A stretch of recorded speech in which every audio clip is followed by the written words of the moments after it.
안녕하세요. 사회 시간입니다. 지난 시간 6.25 전쟁 이후 1950년대와 1960년대 산업 발전에 대해 배웠지요. 네, 선생님. 1950년대 우리나라는 생활물자가 부족하여 소비재 산업을 주로 만들었고 1960년대에는 자본과 기술은 부족하지만 노동력이 풍부하여 경공업을 발전시켰습니다. 경공업 산업은 경제개발 5개년 계획의 하나였는데요. 경공업을 시작하면서 우리나라 무역은 크게 늘어났어요. 그러니까 경공업을 발전시키면서 우리나라는 자본과 기술을 축적할 수 있었어요. 그렇다면 오늘은 지난 시간에 이어 1970년대에서 1980년대까지의 경제 발전에 대해 알아볼까요?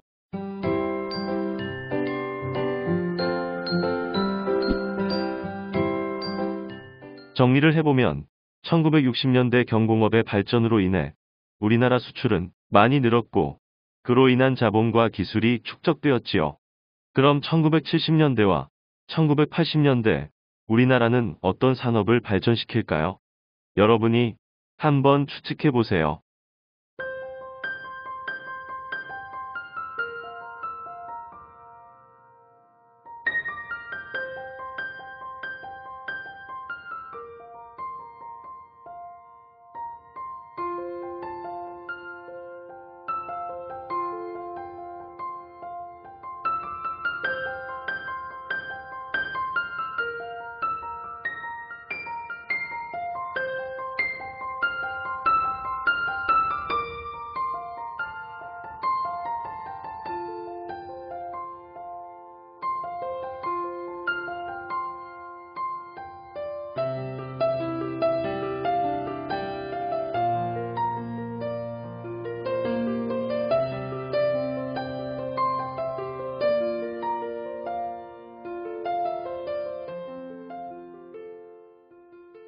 선생님, 1970년대와 1980년대에는 자본과 기술이 있어야 가능하지만 수출했을 때 경공업 제품보다 이익이 훨씬 큰 중화학공업을 시작하겠군요.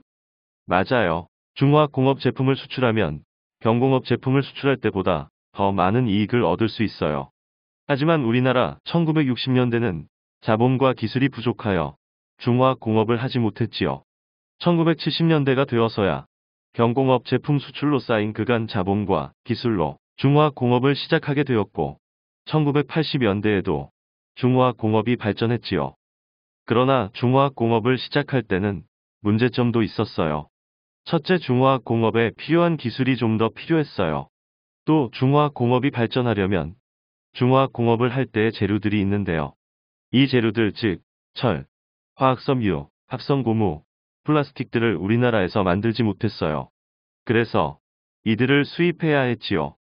선생님, 중화학공업에 필요한 재료들을 수입하면 우리나라가 중화학공업을 발전시켜 중화학공업 제품을 수출하더라도 그로 인한 이익을 다른 나라에게 빼앗기게 되는 거잖아요.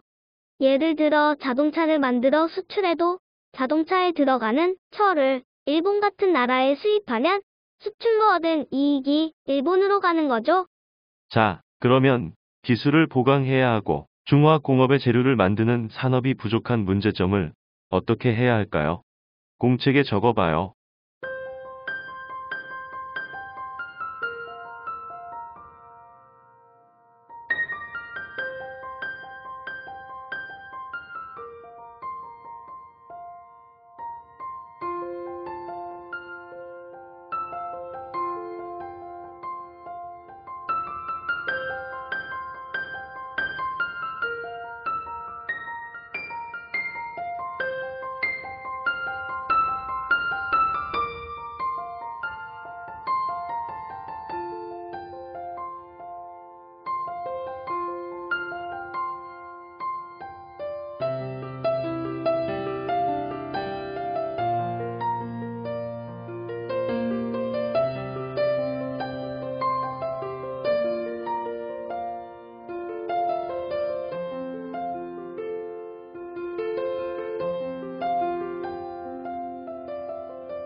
우리나라는 경제개발 5개년 계획처럼 경제 발전을 정부가 많이 도왔잖아요.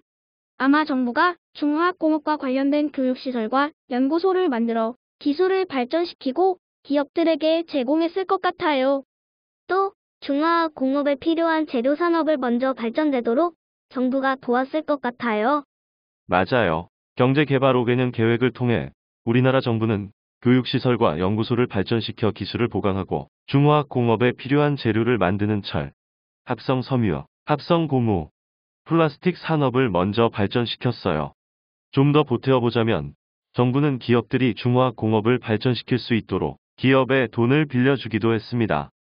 정리해보면 1970년대 정부는 중화학공업을 키우기 위해 연구소나 교육시설을 갖춰 기술력을 발전시키고 기업에 돈을 빌려주어 기업들이 중화학공업을 할 수 있도록 했습니다.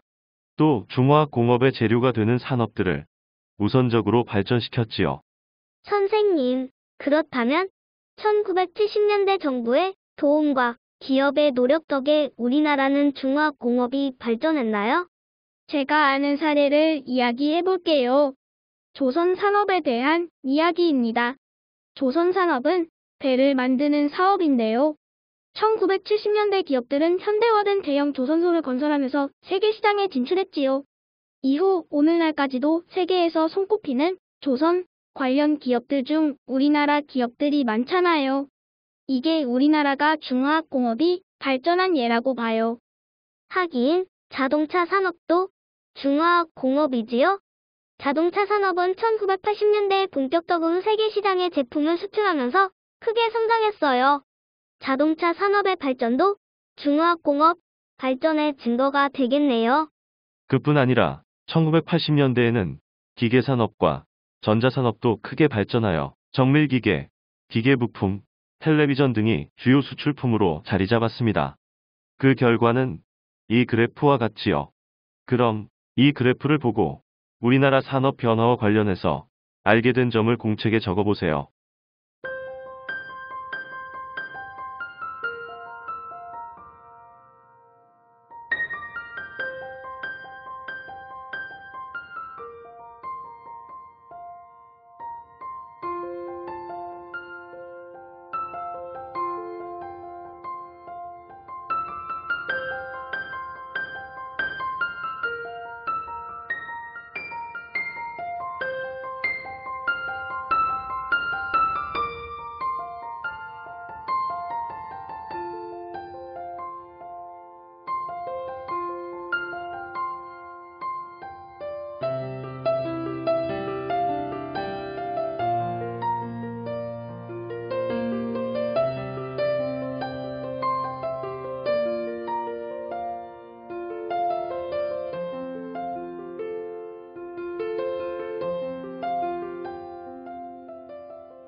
이 그래프를 보면 1970년대 경공업 중심이던 우리나라가 점차 중화학공업의 비중이 많아진 나라가 되었어요. 그럼 이렇게 우리나라 산업에서 중화공업 비중이 높아진 뒤 수출도 많이 늘었나요? 여길 보세요. 지난 시간에 경공업도 우리나라 수출 증대에 많은 도움을 주었다고 했지만 1970년대부터도 급격한 수출 증가를 보이고 있어요.